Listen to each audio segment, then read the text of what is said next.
We are raised on a psychological narcotic. We are fed the story that true fulfillment, the ultimate arrival point of adult life, is found in synthesis with another human being. We call this synthesis marriage. It is the ritual culmination of dating, the ultimate social contract, and the supposed cure for existential loneliness.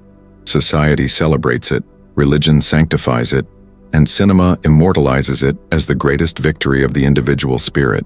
But what happens when that narrative of salvation is placed under the clinical scrutiny of the one person paid to listen to the truth, the modern therapist? And more importantly, what happens when that therapist is forced to measure the union against the towering, unforgiving standard of Friedrich Nietzsche? Picture the scene, the epitome of sophisticated modern despair. A comfortable room, two partners seated across from each other, attempting to articulate the slow, inexplicable erosion of their relationship. They speak of mismatched expectations, fading passion, or financial stress. The therapist listens, nods, and offers actionable strategies, better communication techniques, scheduled intimacy, boundaries. On the surface, the professional is engaged in repairing the vessel. But in the therapist's mind, a cold, hard, unutterable truth often takes root, a truth so radical and so professionally dangerous that it must remain buried beneath layers of prescribed behavioral adjustments. The secret thought, the silent philosophical diagnosis is this: the marriage itself is not the problem. The idea of marriage, as constructed by modern desire, is the symptom of a profound failure of self, and the union is merely accelerating the death of the individual soul. The therapist is standing at a philosophical precipice, observing a truth that their entire profession is ethically bound to ignore. They see, with devastating clarity, that the patient did not come into this partnership seeking a transcendent co-creator. They came seeking a witness to their existing identity, a convenient psychological anchor, or most tragically, an accomplice in the grand shared retreat from the terrifying demand to become the Übermensch, the overman. This is the shadow of Nietzsche in the counseling room. Nietzsche, who saw commitment not as the beautiful merging of two halves, but as the potential burial plot for two sovereign spirits. He understood that when individuals enter a covenant predicated on mutual comfort and security, they are effectively signing a psychological non-aggression pact against the arduous, painful process of self-overcoming. This unspoken tension is the foundation of our current dilemma. Therapists by trade are tasked with promoting stability, adjustment, and harmonious living within the existing societal framework. They are paid to preserve relationships, or failing that, manage their dissolution with minimal emotional damage. They deal in practical reality, budgets, logistics, communication matrices. They are the mechanics of the relationship machine. But Nietzsche was not a mechanic. He was an existential arsonist. He sought to burn away all comfortable illusions that prevented man from ascending to his highest potential. And from his perspective, the primary function of most modern marriages is precisely to provide the ultimate, soft, shared illusion, a sanctuary from the cold wind of absolute freedom and self-responsibility. The tragedy of the therapist is that they are constantly treating patients whose deeper affliction is not a failure of communication, but a failure of courage. The partners are not arguing over who takes out the trash. They are arguing over whose unmet existential hunger will dominate the shared psychological space. They are fighting because they demanded of the other person a meaning that neither was brave enough to generate for themselves. And the moment they formalized that mutual dependency through marriage, they effectively sanctified their own stagnation. Why can the therapist not simply state this brutal philosophical diagnosis? The reasons are layered, pragmatic, and professionally damning. Firstly, it would violate the principle of neutrality. A therapist cannot impose a radical, anti-establishment existential philosophy like Nietzsche's upon a client seeking solutions within the established norms. To tell a patient, your misery stems from your cowardice in using your partner as a crutch against self-creation, is not therapy. It is philosophical violence, and it would immediately terminate the therapeutic alliance and likely invite a malpractice suit. The therapist's job is to facilitate the client's goals, and for most, the goal is repair and integration, not radical self-shattering. Secondly, the therapist is acutely aware of the economic and social scaffolding surrounding the institution of marriage. To recommend against a union is to recommend against security, against legal and financial stability, and against the conventional pathway of human flourishing. It is to advocate for a life that requires the kind of spiritual and intellectual self-sufficiency that only a tiny fraction of humanity achieves. The therapist sees the masses, and the masses need structure, boundaries, and clear roles. Marriage provides that structure, however stifling it may be to the exceptional spirit. The silence, therefore, is not born of ignorance, but of professional responsibility to the median human capability. This leads us to the critical distinction Nietzsche drew between the marriage of the weak and the theoretical marriage of the strong. Most people marry because they feel incomplete. They feel a void, an insufficiency, a terror of being alone in the vast, meaningless universe, and they seek a mirror in which to find reassurance. They seek someone who will affirm their goodness, validate their choices, and share the burden of their anxieties. This is the marriage of two fundamentally needy individuals who pool their respective poverties in the hope of achieving a combined wealth. They are looking for a co-pilot to manage the terrifying storms of existence, and this very act of seeking external completion is what Nietzsche condemned as a retreat from the will to power. The individual driven by the will to power understands that they are the sole architect of their meaning. They do not need a partner to fill a void. They are already full, and perhaps overflowing. If they seek a partner, it is for a shared journey of mutual elevation, a rare alliance where two people challenge each other to become more than they currently are, rather than settling comfortably into a shared less. But how often does the therapist witness this profound, challenging, and often painful mutual striving? Almost never. What the therapist observes is the slow, inevitable psychological merger. Two individuals enter the union with some degree of separate interests and ambitions, but the demands of the relational structure, the compromise required for shared homes, shared finances, shared social circles, begin to grind down the sharp edges of individual identity. The pursuit of personal excellence is deemed selfish. The dedication to solitary creative work is seen as neglect. The necessary pain of self-transformation is perceived as a threat to the relationship's stability.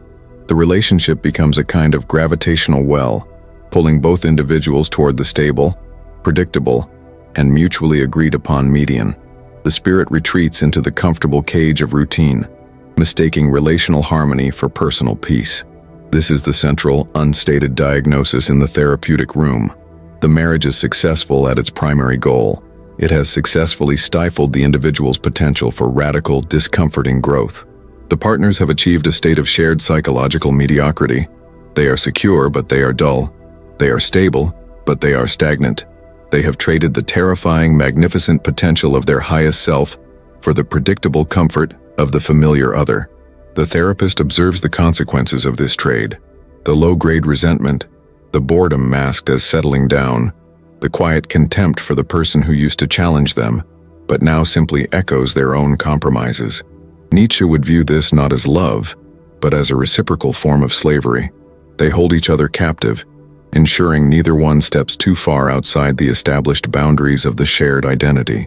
The therapist sees two people who are profoundly bored with each other, but whose greater terror is being alone with the raw, untransformed self they have avoided for years.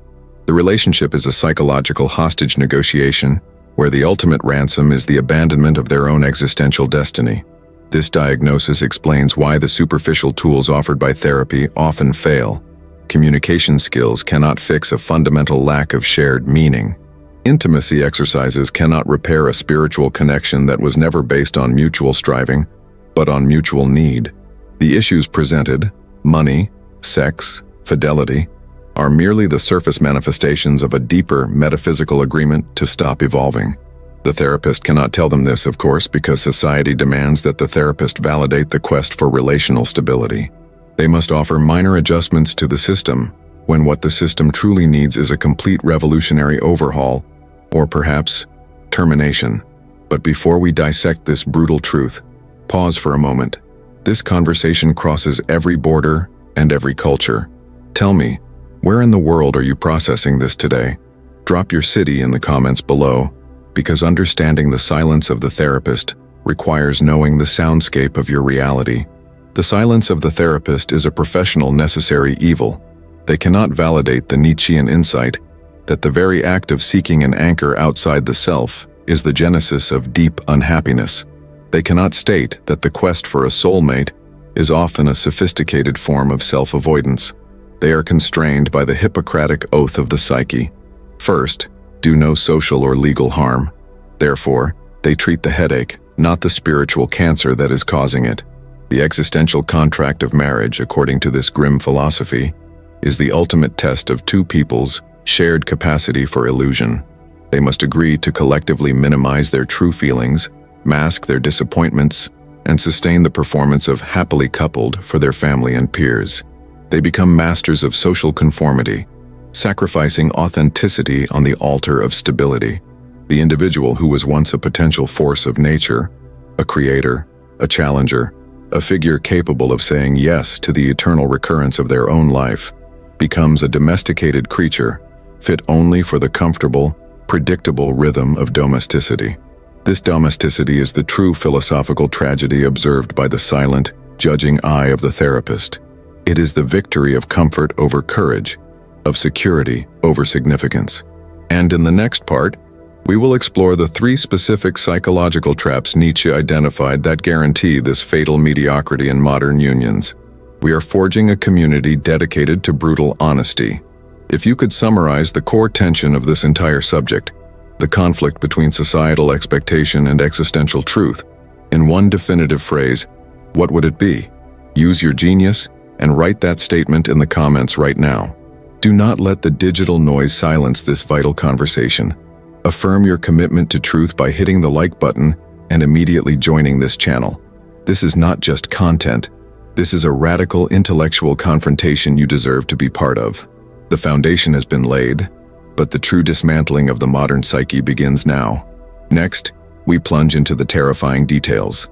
The 3 specific psychological errors Nietzsche identified that doom most marriages before they even begin. You will need to prepare for the profound philosophical violence of Part 2. Do not miss it. The therapeutic encounter begins long before the patient speaks. It begins with the heavy gold band on the finger, the subtle tension in the shoulders, the exhaustion in the eyes that whispers a secret too profound to be admitted aloud.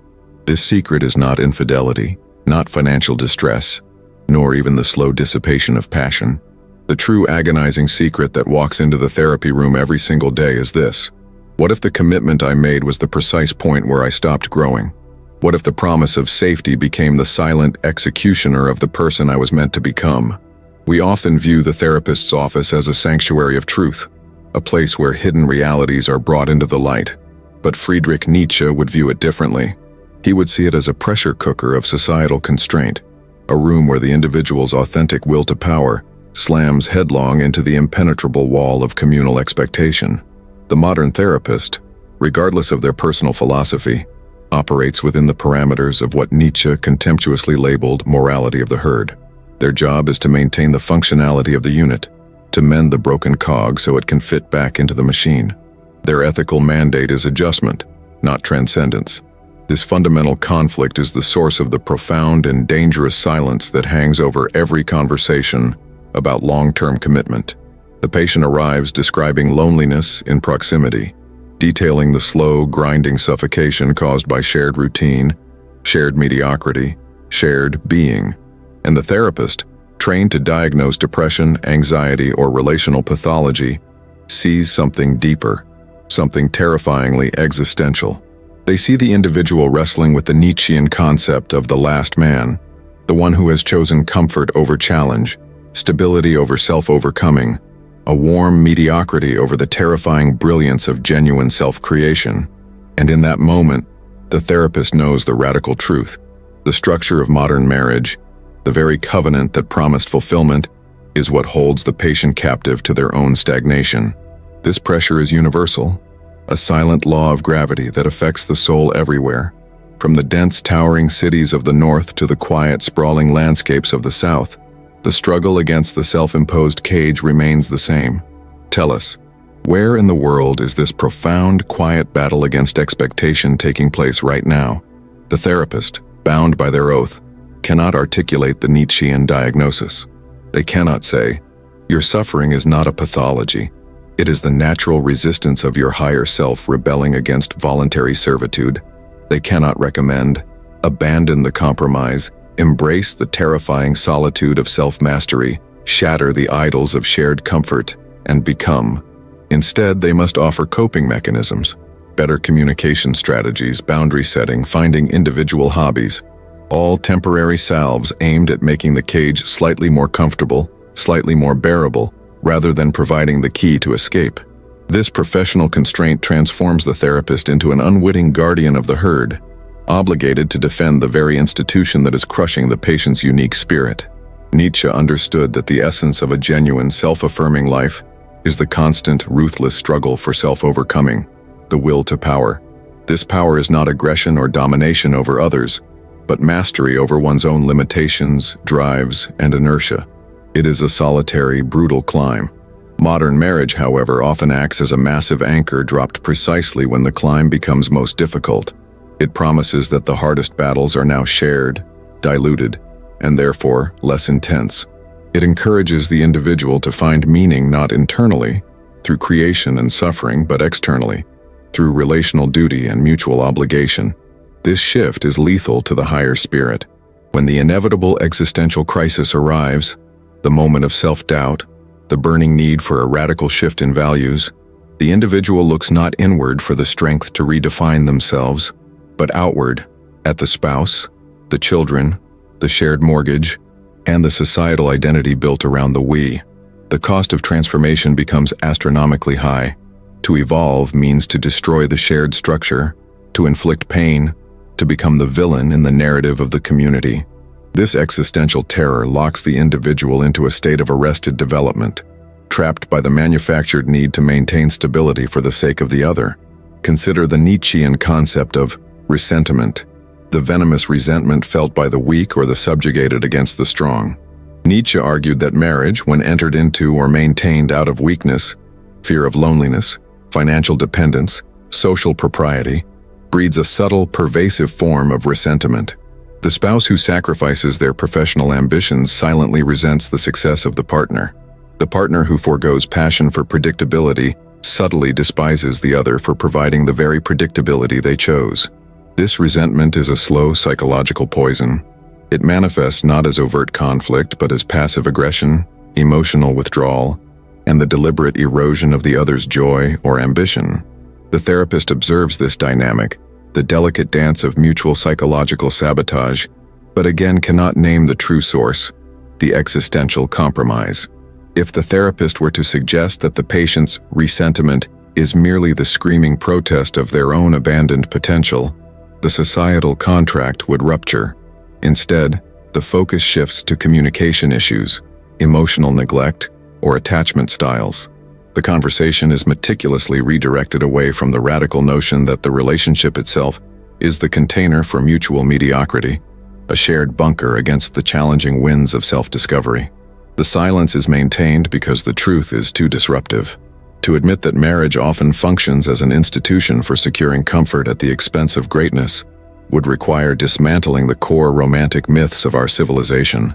Nietzsche saw these myths, romantic love, eternal devotion, sacrificing self for the other, as sophisticated tools of control invented by the weak to domesticate the strong. They are the beautiful chains forged to bind the exceptional spirit to the concerns of the common man. The therapist is trained in the language of these chains. They are taught how to tighten them gently when they loosen, or how to polish them when they become dull, but never how to break them. The ultimate psychological burden that the therapist witnesses and cannot mitigate is the weight of eternal recurrence. Nietzsche posited that the highest affirmation of life is reached when you can look at every choice, every suffering, every moment, and wish to live it again exactly as it was, infinitely. The commitment to a lifetime partner is the most consequential of these choices. If one chooses marriage out of fear, convenience, or social pressure, as Nietzsche saw most do, they have made a choice they would not willingly repeat eternally. They are living a life sentence of regret and self-denial. The therapy room becomes the confessional where this regret is slowly, painfully articulated, often masked as boredom or dissatisfaction. The patient says, "I feel like I lost myself." What they mean, in a Nietzschean sense, is, "I chose the life of the last man, and now my higher self is demanding payment." The therapist knows the diagnosis of self-betrayal, but they cannot administer the cure of radical individuation. The cure, The terrifying path toward the Übermensch requires the patient to risk everything: financial stability, social standing, and the illusion of guaranteed companionship. The modern therapist's ethical framework is fundamentally utilitarian, maximizing happiness and minimizing pain within the existing social structure. The path of Nietzsche is the opposite, embracing necessary pain and chaos to achieve a higher form of existence that often appears cruel or selfish to the conventional eye. This is why the silence persists. The unspoken truth is that for a certain type of highly ambitious, creatively driven, or existentially demanding individual, the traditional structure of marriage is not merely challenging, it is an existential threat. It is the voluntary acceptance of a psychic amputation, a preemptive surrender to the demands of two lives moving in predictable synchronization. The therapist watches the patient bleed out slowly from this self-inflicted wound, and is only permitted to offer bandages, never the necessary surgery of total detachment. They observe the slow transformation of a spirited human into a functional domestic unit, and the professional code forces them to call this destructive process successful adjustment. The therapist sees the individual's highest aspirations wither under the constant, silent pressure of compromise. Every joint decision, where to live, how to spend money, how to allocate time, is a victory for the we and a slow defeat for the I. The great projects, the radical geographic moves, the dangerous intellectual explorations, all become subject to a shared veto power that is rooted in comfort and security, not in the affirmation of life's highest values. The patient is constantly seeking permission from an external source, the spouse, for an internal imperative, the will to power. And the therapist, observing the erosion of this internal authority, is helpless to intervene with the philosophical sledgehammer required to break the chains of codependence. The tragedy deepens when the therapist realizes that the patient often does not want to be saved. They want validation for their misery. They want the therapist to affirm that the suffering is external, caused by the spouse, the circumstance, or the external world, rather than accepting the devastating Nietzschean truth. You are the architect of your own stagnation, and your suffering is the price of your own cowardice. The therapist's duty is to gently guide the patient toward owning their choices, but this guidance must stop short of questioning the sacred institution of the choice itself. It must stop short of acknowledging the institution's subtle yet catastrophic role in neutralizing the exceptional spirit. They observe the patient trying to rekindle passion where only comfortable coexistence remains, attempting to communicate where the essential difference is one of fundamentally opposed life philosophies. The struggle is not to save the relationship. The struggle is the spirit's final attempt to justify the enormous cost of the compromise. It is the last dance of denial before the full weight of the chosen mediocrity settles in, and the therapist can only nod, reflect, and gently suggest tools for maintaining a structure that, in their deeper, unspoken professional judgment, should have been torn down years ago for the sake of the patient's soul. The professional distance, the ethical silence, and the commitment to incremental adjustment are all required to protect the therapist from the realization that they are participating in the quiet burial of the individual will to power. This systemic complicity means that the person who truly needs radical disruption, the person who is suffering from the weight of conformity, will never get the necessary existential push from the one person they pay to tell them the unvarnished truth. The therapist knows that the only path to genuine self-mastery requires a terrifying independence, a willingness to be lonely, disliked, and misunderstood. Marriage, for too many, is the perfect antidote to that required terror, a soft, warm pillow that lulls the spirit into a permanent comforting sleep. And the therapist can only sit there, watching the spiritual slumber deepen, handing out prescribed dreams of compromise and adjustment, while Nietzsche's silent ghost watches from the corner, judging them both. The depth of this realization, the catastrophic psychological cost of choosing societal conformity over self-mastery, is exactly why the therapist's silence is so strategic, so professionally necessary, and so ultimately tragic for the higher individual seeking liberation. This deep, profound understanding of self-betrayal is the secret they are paid to keep. This entire discussion hinges on the ultimate price of compromise. The greatest cost of choosing comfort over growth is the loss of your authentic, unburdened voice. The choice you make every day impacts not just your life, but the elevation of your very being. Tell us the powerful affirmative phrase that summarizes the devastating consequence of choosing complacency over creation. Write that phrase in the comments below. We are building a community dedicated to the deepest truths, the ones society tries to silence, and your perspective elevates the entire conversation. Subscribe now and join those who choose relentless self-overcoming over comfortable conformity. We publish the strategies for genuine power and freedom that traditional systems actively try to hide from you. Our commitment is to the truth, and the next part of this philosophical dissection will reveal the final strategic necessity that makes the therapist's silence a tool of unintended societal control. Do not miss the deep dive into the conclusion of this hidden truth. The answer to the ultimate question awaits you in the next installment. We arrive now at the final painful confrontation, the point where the therapist, having guided the patient through the valley of psychological self-discovery, stands at the edge of the precipice and refuses to issue a warning. The question remains, why this silence? Why the professional neutrality that borders on intellectual cowardice? The answer, according to the ultimate implications of Nietzschean philosophy, lies in the terrifying necessity of the highest path, and the recognition that explicit guidance toward personal greatness fundamentally undermines that very greatness. Imagine the therapeutic room not as a sanctuary for healing, but as a crucible for the creation of a higher human being, the Übermensch. The therapist in this context is not a repairman of the broken spirit, but a gardener dedicated only to the most potent seeds. When the topic of marriage arises, the therapist knows, with an absolute agonizing certainty, that this choice represents the most elegant, socially sanctioned form of spiritual suicide. The therapist is silent because, to speak the truth, to say, marriage will destroy the best version of you, is to deny the client the opportunity to discover that truth through their own sovereign will. It is the last great test of authenticity. Will the client choose comfort, ease, and societal affirmation? Or will they choose the agonizing, solitary path of self-overcoming?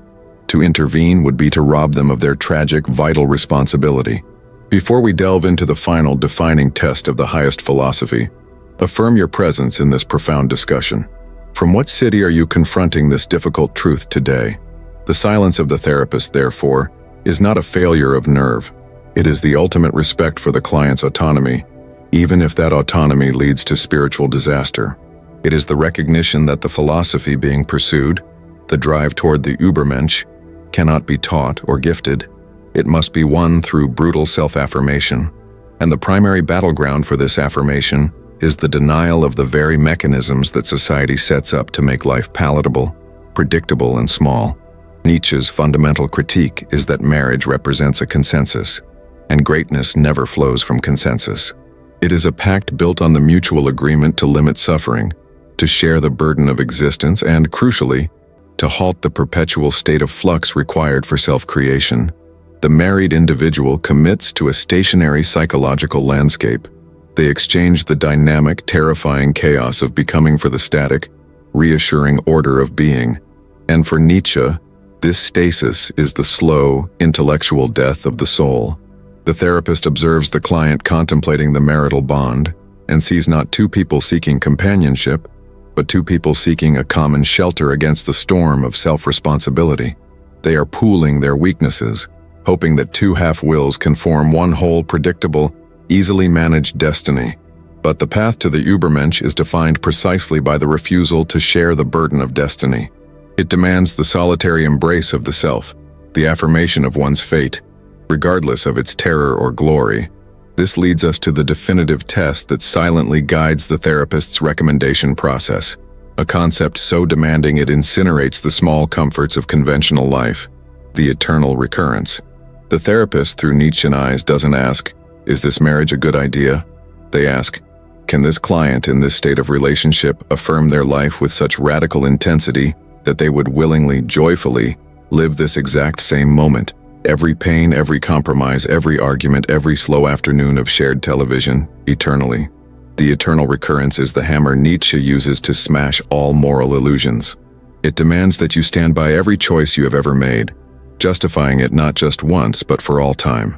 When a client enters a marriage, They are not just agreeing to a 50-year contract.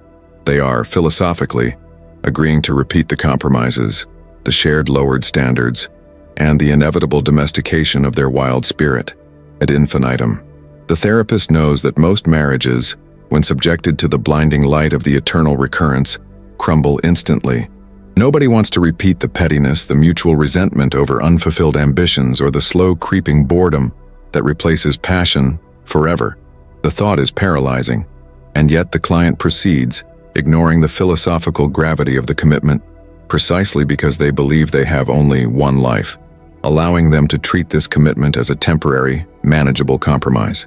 But the therapist, operating on the highest philosophical plane, sees the choice not as temporary, but as defining the very quality of the client's eternal spirit.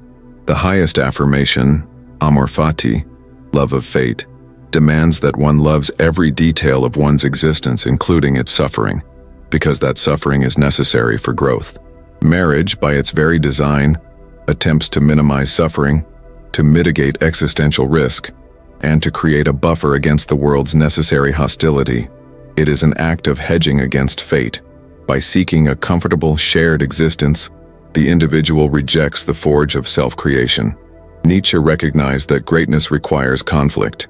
It requires the constant friction of the external world against the internal will. It requires the isolation necessary to hear one's own deepest commands, unpolluted by the mundane chatter of a shared life. Marriage, conversely, institutionalizes shared mediocrity. It demands that both parties operate within a middle ground of desire and ambition. The highest peaks of individual aspiration are often abandoned because they require excessive time, unpredictable risk, and a dedication that cannot be fully shared. The genius who must work 20 hours straight cannot be married to the partner who demands shared domestic stability. The explorer who must continually destroy and rebuild their worldview cannot be committed to the partner who requires predictable emotional stasis. The relationship forces a gravitational pull toward the mean. The therapist recognizes that the individual's potential Übermensch dies not in a spectacular tragedy, but in 1,000 tiny concessions. Concessions made daily for the sake of peace, for the sake of shared finances, for the sake of the children, for the sake of the quiet dinner table. And this is the horror the therapist cannot articulate. They cannot tell the client, "Your partner is the enemy of your highest self." That statement is too raw, too destructive, and too radical for a traditional setting. Instead, the therapist must engage in a painful, calculated evasion. They focus on communication skills, financial planning, and shared values, all the mechanism of the bond, knowing that these mechanisms are utterly irrelevant to the philosophical devastation unfolding beneath the surface. The therapeutic silence, therefore, is an act of non-interference with destiny. If the client is truly strong enough, if they possess the necessary will to power, they will recognize the inherent conflict between their highest ambitions and the demand for domestic stability on their own. They will see the cage, even if the bars are plated in gold. If the client is weak, if they crave the safety more than they crave their own radical becoming, then the therapist's warning would not save them anyway. It would merely replace one external authority, society's demand for marriage, with another, the therapist's command for radical individualism. And the Übermensch is defined by the abolition of all external commands. The deepest consequence of this silent non-recommendation lies in the nature of responsibility. In marriage, responsibility is split, diffused, and negotiated. Nietzsche demanded the singular, intense ownership of one's entire existence. The Übermensch is the one who says, "This is my life, my creation, my disaster, and my triumph, and I claim total, unwavering authorship." When disaster strikes a marriage, the responsibility is externalized. We failed. We should have communicated better. The situation overwhelmed us. The individual is allowed to hide behind the collective pronoun. The therapist knows that true philosophical strength requires the ability to stand naked before one's own failures and declare, "I failed, and I claim this failure as the necessary shadow of my attempt at greatness." Marriage prevents this solitary reckoning. It offers comfort, and comfort is the most subtle poison for the aspiring spirit. It dulls the existential edge, pacifies the rebellious soul, and ensures that the client remains predictable, manageable, and thus permanently sub-great. The silence of the therapist is also a recognition of the limitations of language itself. How does one explain the necessity of perpetual, painful self-overcoming to someone who is actively seeking psychological ease? How do you define the intoxicating terror of embracing the void to someone who is seeking only a warm body beside them in the darkness? These truths are experiential, not communicable. The therapist can only guide the client to the door of self-knowledge. The client must open it, and they must open it alone. The final conclusion, the definitive ending to this silent philosophical war waged in the therapy room is this: the therapist never recommends marriage because they are ethically bound, not by a societal code, but by a higher commitment to the client's spiritual potential, to avoid endorsing the one institutional structure most skillfully designed to terminate the process of becoming who one is. The marriage is the great, final test of the will to power. If the client is truly strong, they will see the trap and walk away, embracing their necessary isolation and the sublime terror of their own freedom. If they are weak, they will choose the security of the shared destiny, and no therapist's warning could have changed their fundamental craving for ease. The therapist's silence is the ultimate declaration of faith in the client's potential freedom, and the ultimate lament over the likelihood of its surrender. They will not say it, but they know. For the sake of your highest self, you must remain magnificently, terrifyingly, alone. We have dissected the deepest contradiction of the human spirit, the relentless pull toward comfort versus the demanding necessity of greatness. We require clarity on this profound contradiction. Now we demand the single most powerful phrase that captures Nietzsche's disdain for conformity and his praise for the solitary spirit. Place that phrase in the comments below. Join the few who dare to look beyond the surface. Your commitment strengthens this community of thought, empowering us to continue this rigorous examination of life's most difficult truths. Affirm this dedication by subscribing now and leaving a like for this powerful conclusion. You may believe this intense journey into self-responsibility is complete, but true philosophy never rests. Prepare your mind for the next essential confrontation, where we dismantle the most dangerous illusion, preventing you from claiming true autonomy, and reveal the hidden structures that silently control your deepest desires.